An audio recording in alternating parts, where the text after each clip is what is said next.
Everybody.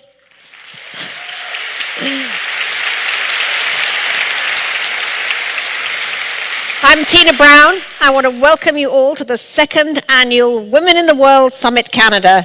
It is wonderful to be back, I must say. What a power-packed crowd this is. This is world domination that I'm looking at here. It's very, very exciting.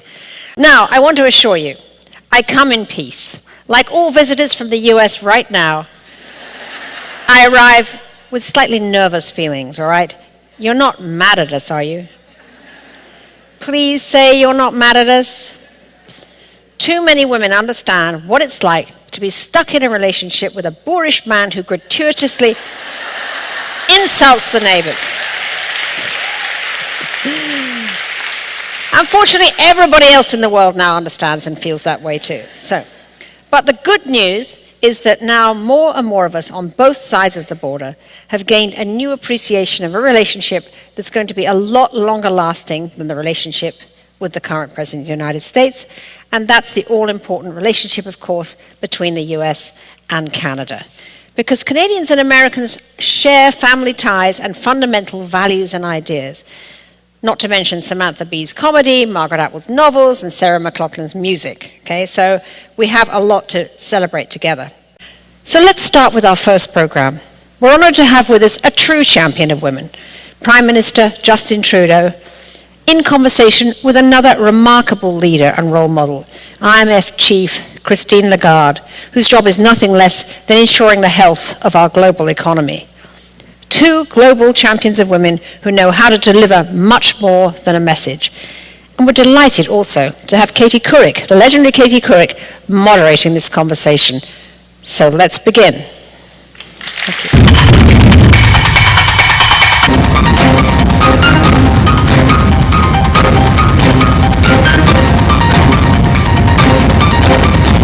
In 1976, 92% of women said sexual harassment was a problem. Now it's 99%.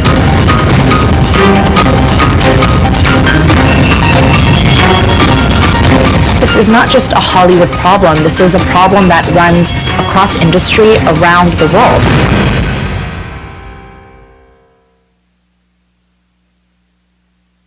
Hi, everybody.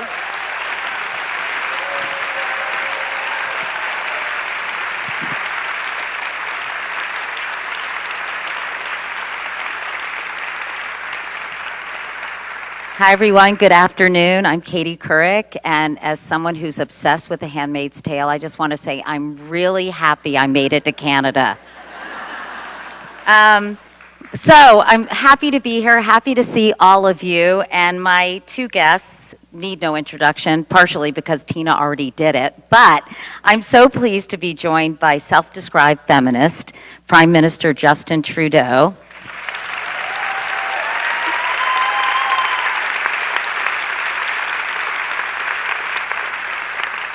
and an extraordinary role model, Madam Christine Lagarde, who since 2011 has been Managing Director of the International Monetary Fund.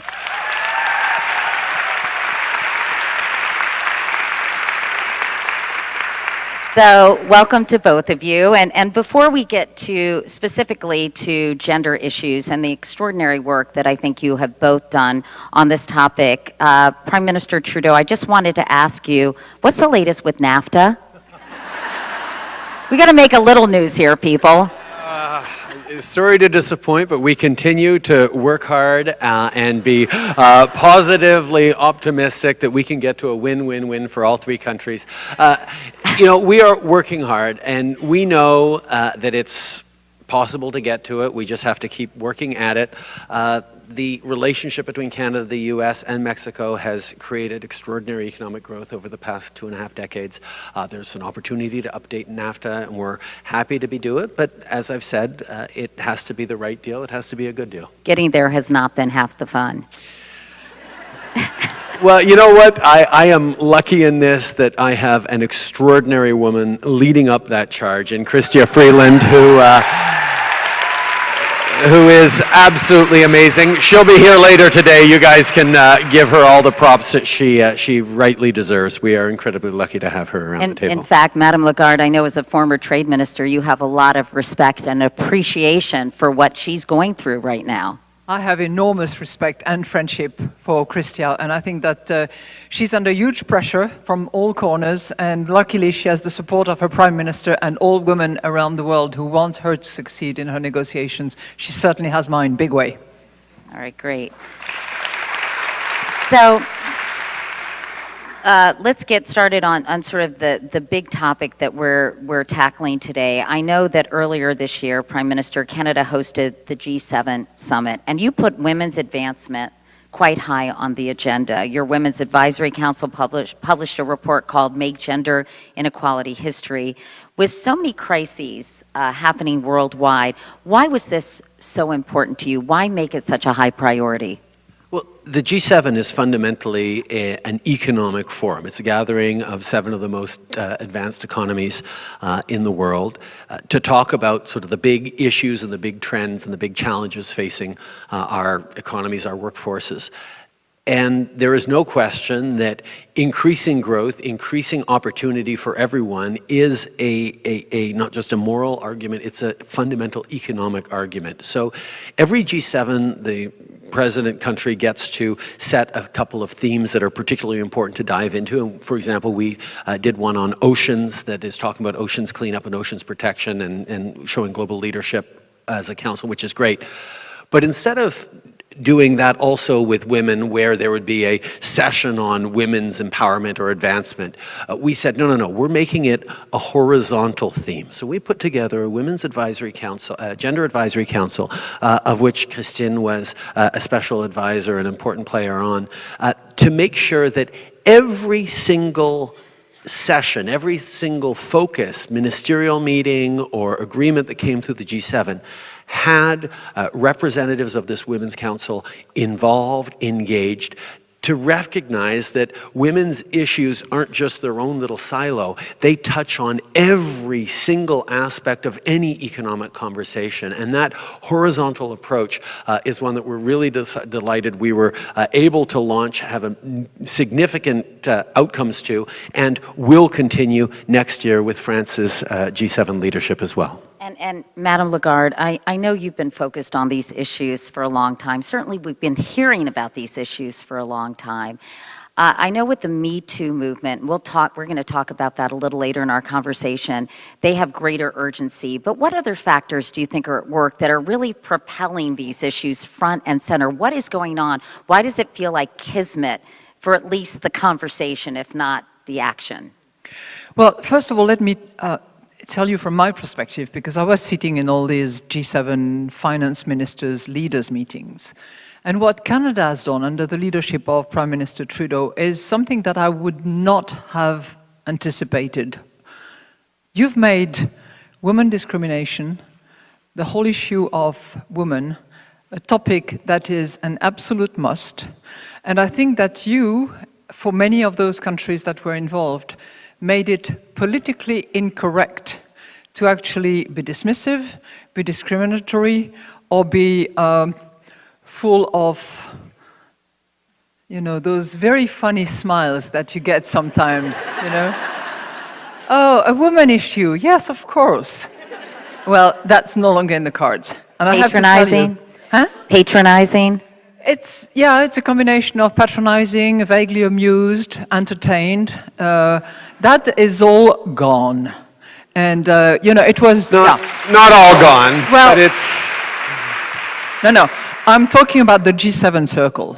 I don't think that any other G7 leaders will dare say, no, I'm sorry, but I'm not putting this on the agenda. It's ancillary. The way you put it up there, you insisted with your colleagues, we all women of the W7, because there was an advisory council that was composed of many talented women, including many Canadian women.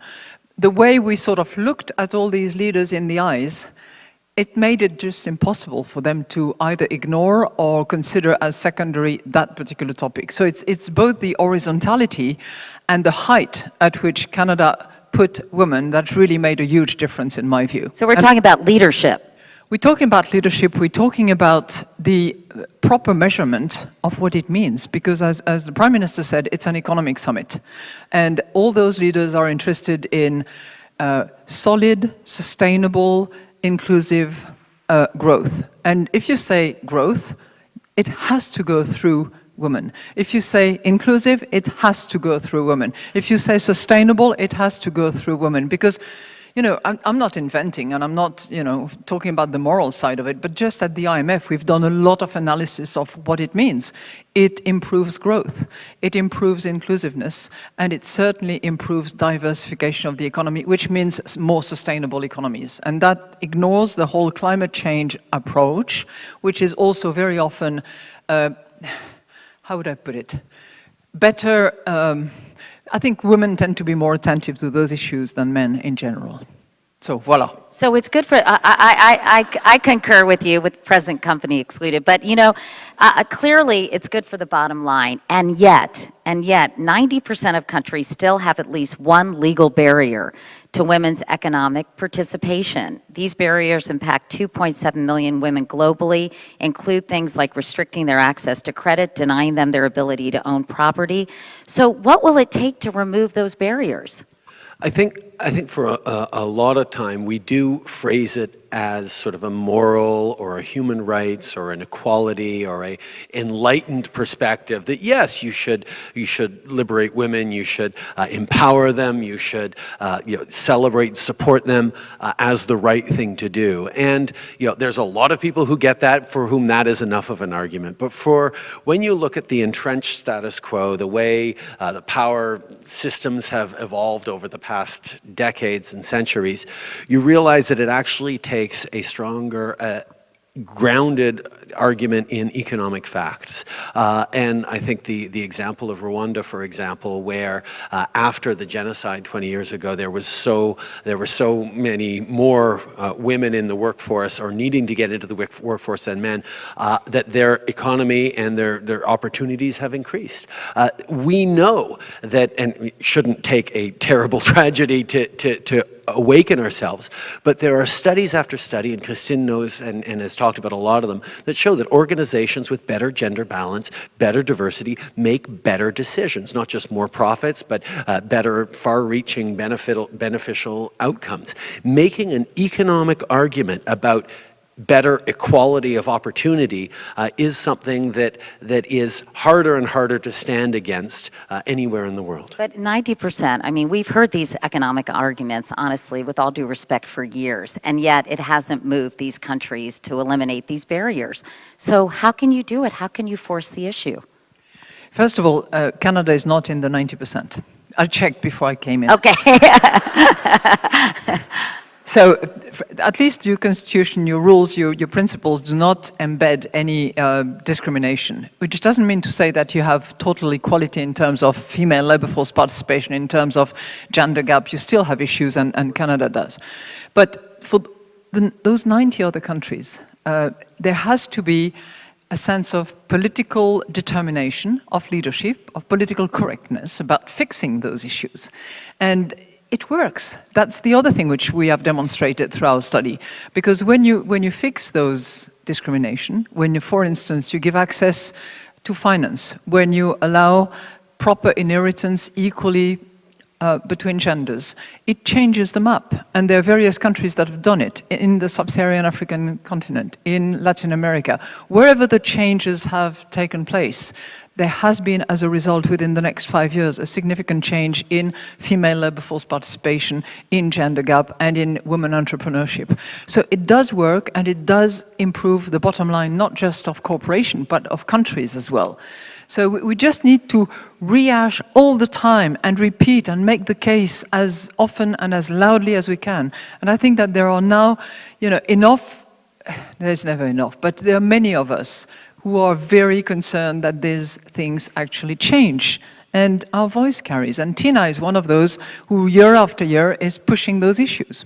Meanwhile, Prime Minister, since the early 50s, Canadian women's participation in the workplace has grown to over 80%, but in the last decade, it's plateaued. and it still trails men by 9%.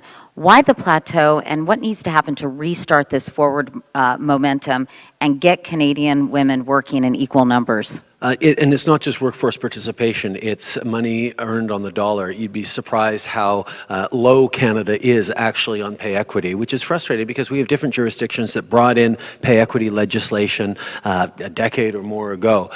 We've just realized we have a lot more to do. A piece of it is sort of symbolic, is demonstrating that the cabinet can be half men, half women at the highest levels. It's about demonstrating that makes a better level of